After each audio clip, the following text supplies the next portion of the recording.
Just as in teaching children, it is important for an instructional coach to continuously work on building strong relationships with their staff members. Research shows that when an educator is able to foster relationships with students, no matter what the age, their students will be more engaged and more motivated to learn. Especially with adult learners, the instructional coach needs to relate the learning to personal experiences and make connections that are relevant to the teachers and their classrooms. Good afternoon, Vanessa. Thank you so much for scheduling this time to meet with me to discuss your lesson. Not a problem. Thank you for working with me in order to help me improve my engagement strategies. Also, thank you for taking the time to do your focus of the day emails. I find those tips so useful in my classroom, and it's a nice reminder of different instructional strategies to use in the classroom. Fantastic. I'm so glad that you find them useful. I would like to start by asking how things are going for you in the 5th grade. So far, my team does a really nice job of collaborating with each other. I'm really enjoying the math and ELA curriculums that we're using this year, and we're really good about sharing resources.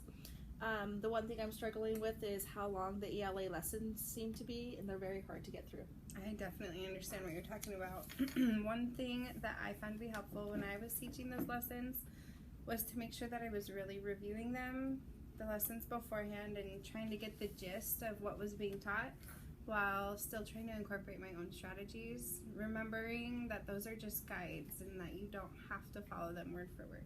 Absolutely. Those PowerPoints that you shared with us have been very helpful. Thank you so much for taking the time to find them for us. Not a problem. And please don't ever hesitate to let me know if you need help finding resources or different strategies for other skills.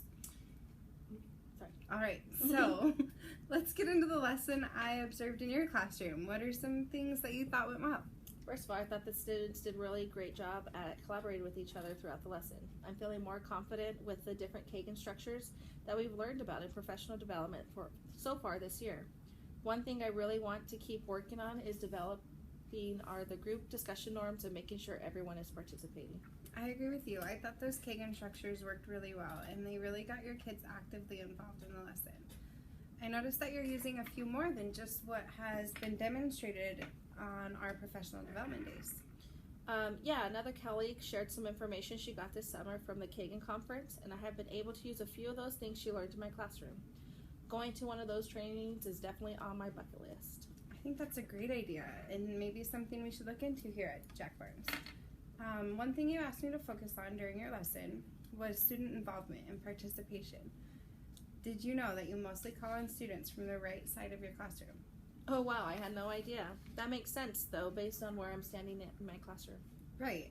One thing I would suggest for that is some type of random name generator.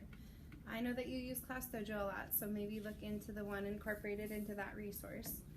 Also, a good go-to is popsicle sticks. Have the kids decorate them, and then you can use them to call on students or even make random groups. One other resource I have seen teachers use here at our school is the generator embedded into the Smart Notebook. I know Miss Bryant uses this a lot, so I could ask her to help you set one up for your class if you'd like. Awesome, those sound like great tools. I think they will definitely help me increase participation during my lessons. Overall, your lesson looked great, and your engagement techniques were very effective. The only other thing I have for us today is your interest in observing a lesson with technology integration that you emailed me about. We have another teacher in our JV family that does a fabulous job at this, so let's look at days that might work with your schedule, and then I can cover your class while you go and observe her techniques. Awesome, thank you so much.